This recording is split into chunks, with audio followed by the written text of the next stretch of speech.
Hey everybody. Hey y'all. Hey. Hi replay people. As we give a moment for live people to join us. Hey there. If it's your first time watching, I'm your host, Dr. Davina Jones. Welcome to the Midday Moment. Woo! The Midday Moment. It is the place where we remind ourselves to expect great things. Not because we ignore the questions of our day, not because we ignore the challenges of our day. We expect great things because we recognize that we are fully human and fully divine. In our fully human selves, hey Brenda, in our fully human selves, we got stuffs, lots of it. In our fully divine selves, we got answers to the stuffs, yay! So the Midday Moment is designed to make sure you are tapping into your divine. When you tap into your divine, honey, you tap into your answers. You tap into your river. You tap into your river of joy, your river of hope, your river of answers, your river of peace, your river of resolve, your river of options. You got options. So the Midday Moment is designed to make sure you are tapping into your divine. And we are not by ourselves. We are part of a larger network called Kingdom. And our network is full of menu options so that you can make selections about how you choose to be inspired throughout the day. All right. So we'll kind of echo a few of those options. Here we go. Let's sing a little bit, y'all. Time for the midday moment. It's time for the midday moment. It's time for the midday moment. Oh, it's time. I'm expecting. Come on, let me hear you. I'm expecting great things. Everybody say, I'm expecting great things. If you believe it, I'm expecting great things. I'm expecting great things. And this is where we say, where? In my life. Yeah. I'm expecting great things in my home. Oh, I'm expecting great things, yeah, all around me. I'm expecting great things. Eyes may not see, but I'll choose to believe. You may not see, but I choose to believe. Hey, Uncle Bishop. Oh, I may not see, but I choose to believe. Everybody say great things. Yay. All right, y'all, say thank you, theme song. Thank you, theme song. Theme song says, you're welcome. All right, everybody. So welcome to a new week. Happy Monday to each of you. I'm so excited about the journey that we're on, our reading time together, our inspirational time together. And so, as I said before we began singing, the Midday Moment is a part of a larger network full of menu options to be inspired. So our larger network is called Kingdom. Well, the network is Church of the Everlasting Kingdom. And we are part of a movement. The movement is Kingdom. And simply put, we're here to inspire you about righteousness, joy, and peace in the flow of spirit. That's what scripture says Kingdom is. It is righteousness, peace, and joy in the Holy Spirit, in the flow of spirit. So that's why we say we're tapping into our divine so that you can tap into your river. Kingdom is a system. It is a system of of being, a system of thinking, a system of speaking, a system of seeing. And so we give you different dynamics of this system, a way of operation. A way of operation. All right. So we're offering to you a way of operation. So, right now, we have been studying in the book Life Changing Prayers, and by golly, these prayers are life changing. Y'all, this has been incredible. So let me see. I'm not sure if I typed it in right. Well, I don't want to press the button and then mess something up. So we're gonna keep going. We left off last week, at least the midday moment. The last prayer that we studied was the goodness prayer. Today we are on the healing prayer, page 11. So we're in our book. The book is available on Amazon, Life Changing Prayer. So we're in our book today on page 11, the healing prayer. Now, this prayer, some of the prayers are a little longer, some of the prayers are a little shorter. This one is a short one, short but power packed. Okay, short but power packed with clarity. All right, and so remember, in our foundation of prayer, remember that something in my eye, that prayer for us. Okay, now don't get all bent out of shape when I say this. Okay, all right, because you do what works for you.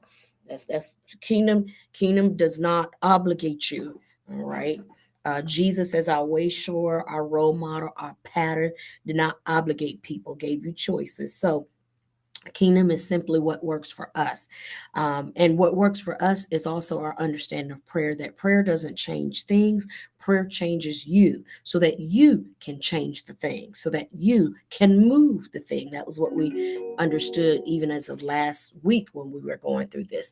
Last week, we understood that. Go to voicemail. I'm on my break. Last week, we understood that prayer is about moving things. Thy kingdom come, thy will be done on earth as it is in heaven. It's about moving things from a heavenly realm, an invisible realm, to a visible, earthly, physical realm. All right. So prayer is a conversation. It is a conversation between you and the other realm, between you and God, between you and spirit. All right. And prayer doesn't change the thing. Prayer changes you so that you can move the thing. All right. So now today it is the healing prayer, and this is about manifestation, moving and manifesting healing. Now, some fundamental things here to understand. We are as a part of our. This is a part of our system, our way of operation. Okay. You take what works for you. If it doesn't, you keep on doing what you do. Okay. We are spirit. We have a soul, and we live in a body. We are spirit, we are energy. We are energy. That's why you can feel people in the room even when you can't see them. And you're like, I know somebody here. Who is that? Who is that? Somebody in here? You can feel people because we are spirit, we are energy. We are energy. All right. And that's why you can feel people's mood. You can feel their attitude because we're energy. We are spirit. We are energy. You can feel people's intonations, what you might call their personality or something. This is my daughter. I rarely get a call from her in the middle of the day like this. Hey, darling, I'm doing my live inspiration. Is it urgent? That's okay. That's okay. I'm just checking. Okay, you texted me? Okay, all right. I'll check it right now. Thank you. I love you. Okay, all right. Peace. Peace and blessings. Um, okay. My baby sending a text for some lunch money. All right, let me send her some lunch money, y'all. And so we are spirit, we are energy. We are energy, and that's why you can feel us. You can feel us when we walk in the room. You can feel us when we leave the room. Some people you can feel when they leave the room. It's like, whoo, thank goodness. So we are energy. It's very important to understand that we are energy. We are spirit, okay? Made in the image of God, made in the image of creator, divine, divinity. We have a soul. That soul is made up, we like to say, of four parts. It's made up of your mind, what you think, your intellect, how you think, your filters and so forth. It is made up of your emotions, your heart, your energy in motion, your energy in motion, and it is made up of your will, how you make choices and decisions, okay? And then you live in a body right here. All right, everybody got that so far? I know that might be a review for some of you, but that understanding is very fundamental to the healing prayer that I'm going to share with you today. So here is the healing prayer. My spirit is whole. My spirit is wholeness. My spirit is wholeness. Because remember, your spirit, you are energy, you are spirit. Ain't nothing wrong with spirit. It is perfect, complete, nothing missing, nothing broken. Spirit. Spirit is. Now, soul, soul, soul is where everything is getting worked out at. So, my spirit is wholeness. My soul is healing. Soul is where I think, how I feel, and what I act out. Okay. And my body manifests the healing. Okay. My spirit is whole, my soul is healing, and my body is manifesting the healing. All right. That's the healing prayer. I'm going to give it to you again. My spirit is wholeness, my soul is healing, and my body is manifesting that health. Now, I'm going to give you this same understanding, and I'm going to flip it so you can see, oh, sometimes when you kind of flip things, you give the inverse, it's a little bit more, people can kind of see it differently. So when we say my spirit is whole, my soul is healing, my body is health, if I give that understanding to you in the way of disease, sickness, and disease, it starts to make sense. So, for example, when you have a headache, let's start with it. When you have a headache, oh, my head is hurting me, my head is hurting me. Is it generally because someone physically hit your head? Did someone physically hit your head? Sometimes people do physically hit your head, or you hit it, you run into a wall or something. But the average person that has a headache, it's a physical ache, but nobody physically hit your head. Well, where is it coming from? You feel it in your body physically. It has manifested in your body physically. But where is it coming from? It's coming from your soul. How do we know that? The number one reason for a headache is stress, worry. Where is stress and worry? It is in your soul, where you think, what you think, how you're thinking, and how you act out that thinking. Yeah. That headache came from the process of your soul.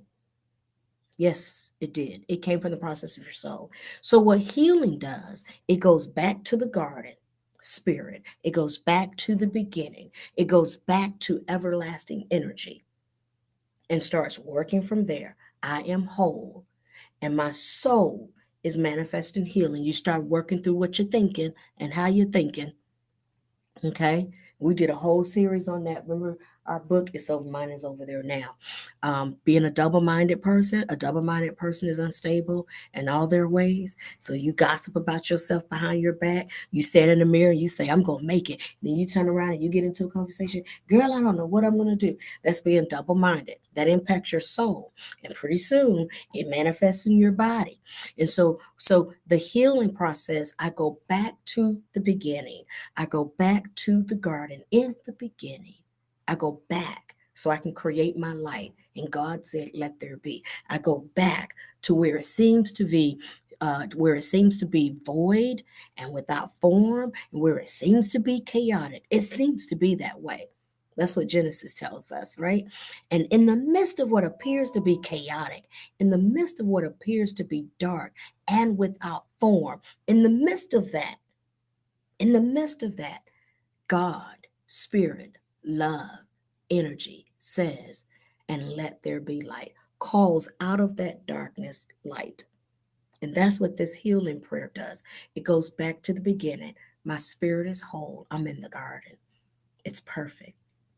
I'm in the garden. It appears to be a bit dark and without form and void. So, in the midst of that, I'm going to call forth that healing because in my garden, I go back to the beginning and I can see all that stuff in my soul that looks to be chaotic.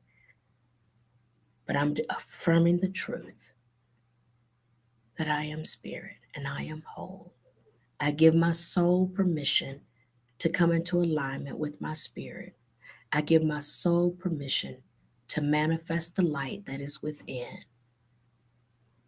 and I allow my body to manifest that. Now, I'm giving you the healing prayer. Now, some of you know that I'm a fan of Louise Hay, and she's got a whole book. Okay, my book must be at the house. I'll get my book.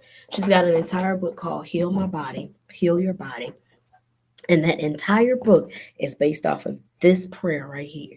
That entire book is based off of this prayer pattern right here. That if you can position yourself to go back to spirit, start working through your soul, speaking light, bringing light into your soul, what you think, how you think, you can start healing yourself. So I gave you the example that the headache doesn't come usually from somebody hitting you. It comes from the soul, what's thinking and what's going on. Weight, weight, extra weight. It comes from the soul. Weight coming, right? It's manifesting. It's your body that's manifesting what's in your soul. I know this is really challenging, but this is not designed to condemn you. This is designed to help bring awareness. And these are my own personal testimonies. Headache. Whenever I'm experiencing headache, I know I'm going right back. Oh, let me go back to the beginning and work through my soul so I can clear out this headache. Weight. I know that the weight that I've gained, it comes from the conversations I'm having in my soul, what I'm thinking, how I'm feeling about what I'm thinking. All of that in my soul is manifesting in the weight, the extra weight that I've gained. I'm not judging myself. I'm being honest with myself so that I can be aware and I can make decisions about how do I desire to have a different conversation in my soul about various issues in my life so that I can heal myself. Sciatica, some of you have heard my testimony of sciatica. I've had a history of acute sciatica, and sciatica in the Louise Hay book is fed by hypocrisy. And so I've recognized very acute measures of hypocrisy in my life. I tell people you're beautiful, but I'm not thinking that about myself. I've recognized hypocrisy where I'm like, take care of you, and then I don't take care of myself. That is acute hypocrisy. And even recently, I was laughing about this with some of my church people yesterday. I have finally accepted the fact Powering that, off. thank you, I have finally accepted the fact that not only am I short, but because of my height, it is okay for me to have help. And so after all these years, I'm now 50, and after all these years, I'm finally accepting the help. And so I'm in the process of getting a vehicle modification, namely pedal extensions for my car because I'm so short. I'm 4'10". Our 10-year-old at the house is taller than me. I'm 4'10". And so my feet really don't touch the pedals properly. Okay. So I have to pull the seat all the way up. And then I don't have those 12 inches that you're supposed to have between the steering wheel and your body. So if I were pregnant, forget about it, not able to drive. And so I've had a lot of pain in my legs lately, especially my right leg that I drive with. It has been painful, painful, painful. And nobody punched me in my leg. Painful. And so I'm going back to my spirit is whole. My soul is healing. And I'm healing from hypocrisy so I can receive help, so my body can manifest this healing. It can be calm, relaxed while I drive and not be in pain. Let me give you this last part. There are different ways that your body can heal. There are different ways that your soul can heal and your body can manifest it. You can heal with you can heal with the help of medication, and we don't judge that. You can heal with the help of medication because it does require a lot of work to heal naturally. So you can heal with the help of medication, nothing wrong with that. You can heal naturally, okay, meaning without the assistance of medication. You can also heal in transition. You can heal on the other side from abundant life to eternal life. Okay, and we don't judge. So in kingdom, in this in our practice, we don't judge those different options of healing. So I simply encourage you to listen to your body, pay attention to you, love you, and do what works for you. Do what serves your highest good. All right? Time for me to go. I love y'all. I bless y'all. I hope y'all enjoyed today, inspired. You learned a little something inspired. Maybe even I tickled you a little bit as I tickled myself sometimes talking about myself. But it's refreshing and it is healing. Okay, so you have the healing prayer. My spirit is wholeness, my soul is healing, my body is manifesting that health. It is so, and so it is, and so I let it be. All right, God bless you. God be you. Take care, everybody. Mwah.